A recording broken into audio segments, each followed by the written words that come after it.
In today's video, we're talking about how you can transform your boring looking footage into something like this.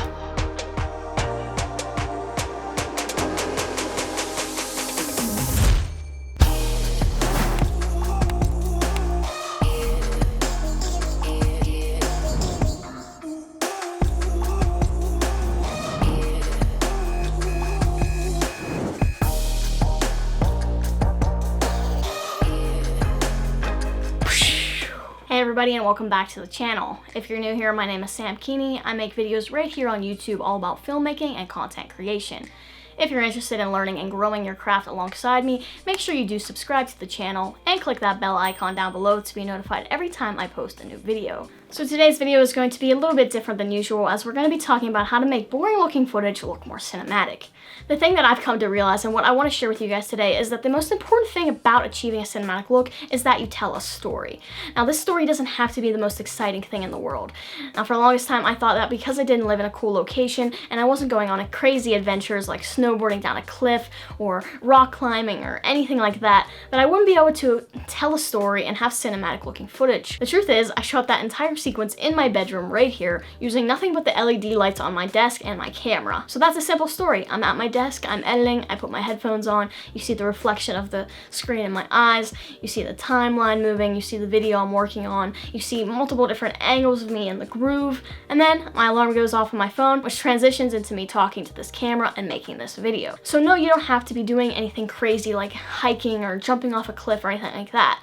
Now, don't get me wrong, those are obviously cool things to do, but the most important thing when it comes to getting cinematic looking footage is that you're telling a story. And that story doesn't have to be anything crazy or elaborate to really draw in your audience and make them captivated by what you're doing. Now, something I found from looking up how to achieve cinematic looking footage on YouTube is that a lot of people are going to tell you that you need to have movement in your shots in order to make them look more cinematic. But the problem that I've faced for years, and the reason that it's prevented me from posting a lot of my videos, is the fact that I'm filming by myself. And when you're filming by yourself, a lot of times your camera's going to be stationary on a tripod or sitting on your desk.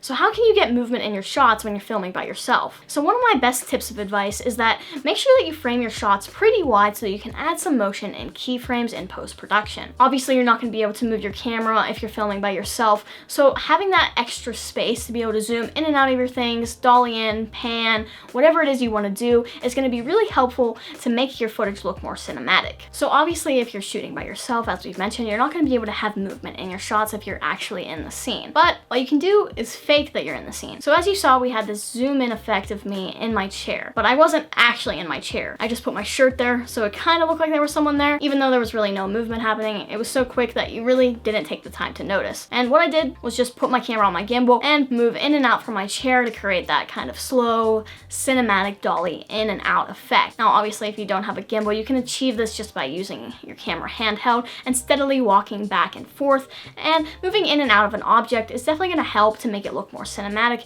as you're moving from complete blackness into an open, bright scene. Now, I know the effect with the reflection of the screen in my eyes isn't an effect that you're going to be using in every type of storyline when you're trying to get cinematic footage, but I still think it's a cool thing that kind of made this particular sequence feel more cinematic to you. And so I wanted to explain a little bit more about how I achieved that look. So if you want to achieve something similar, what I did was obviously shoot a video of myself. Now, I don't have a macro lens on my camera, so I didn't get as close to my eye as I would like to, and obviously I probably should have shot this in 120 FPS, but I wanted to make it high quality because I knew I was going to be zooming in digitally because I don't have a macro lens. So I actually shot this in 24 frames per second at 4K. So if you don't have a macro lens like me and want to achieve something similar using a wide angle lens, make sure that you're shooting at the highest possible resolution that you can and try to stay relatively still since you're not going to be able to slow it down in post-production. Now, something that I tried to do was actually shoot my timeline in camera, but I just couldn't focus it right and it was pretty overexposed when I actually imported my footage and looked at it. So what I did was actually just screen record my timeline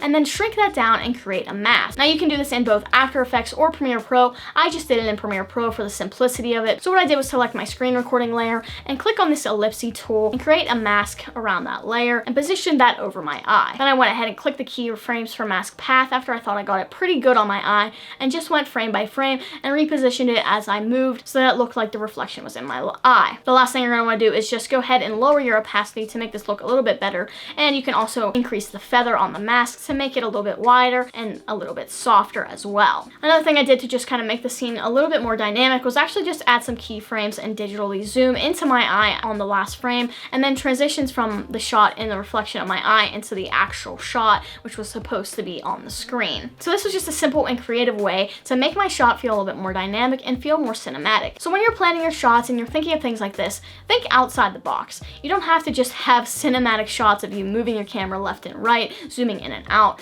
If you think of other little effects that you can do after the fact that are going to make your audience feel more involved in the storyline, then make sure you do that, because that is the biggest thing that's going to make your storyline feel and look more cinematic. And I think it goes without saying that if you're interested in learning how to get more cinematic footage, then you've probably heard of black matte bars, which I also used in this video. But if you haven't, then all you have to do to achieve this look is to add an adjustment layer to your timeline, go on and add a crop effect, and increase that size to around 11, I think I went with for this particular clip.